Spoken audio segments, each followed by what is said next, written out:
सोमवार का व्रत भगवान शिव को प्रसन्न करने के लिए किया जाता है। कहा जाता है कि सच्चे मन से यह व्रत रखने पर जीवन की सभी बाधाएं दूर हो जाती है। एक समय की बात है, एक गरीब ब्राह्मण और उसकी पत्नी एक छोटे से गांव में रहते थे। वे बहुत धार्मिक थे, लेकिन उनकी आर्थिक स्थिति बहुत खराब थी। कई दिनों तक उन्हें भरपेट भोजन भी नहीं मिलता था। फिर भी वे हर सोमवार को भगवान शिव का व्रत रखते और उनकी पूजा करते थे।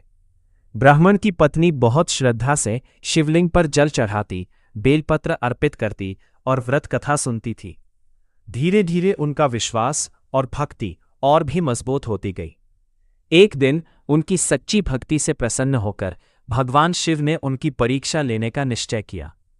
भगवान शिव एक साधु का रूप धारण करके उनके घर आए।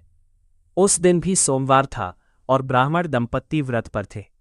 घर में खाने के लिए बहुत कम अन्न था, लेकिन फिर भी उन्होंने साधु का आदर किया और जो कुछ भी था प्रेम से उन्हें भोजन कराया। साधु ने उनकी सेवा और त्याग से प्रसन्न होकर कहा, तुम दोनों बहुत ही सच्चे भक्त हो, मांगो, क्या वरदान चाहिए।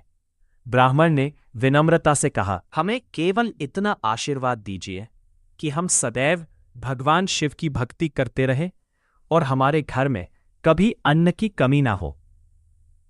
साधु ने मुस्कुराते हुए अपना असली रूप दिखाया।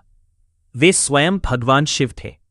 उन्होंने ब्राह्मण दंपत्ति को आशीर्वाद दिया कि उनके घर में कभी धन और अन्न की कमी नहीं होगी। उस दिन के बाद उनके जीवन में चमत्कारिक परिवर्तन आया।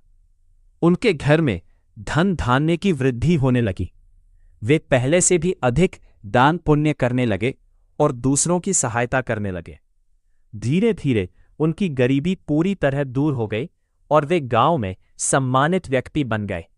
लेकिन उन्होंने कभी भी अपने व्रत और भक्ति को नहीं छोड़ा। हर सोमवार को वे पहले की तरह श्रद्धा से व्रत रखते और भगवान शिव की पूजा करते रहे। कथा का संदेश: ये कहानी हमें सिखाती है कि सच्ची भक्ति, सेवा और त्याग से भगवान शिव अवश्य प्रसन्न होते हैं। सोमवार का व्रत केवल इच्छाएं पूरी करने के लिए नहीं, बल्कि आत्मिक शांति और भगवान के प्रति समर्पण का मार्ग भी है।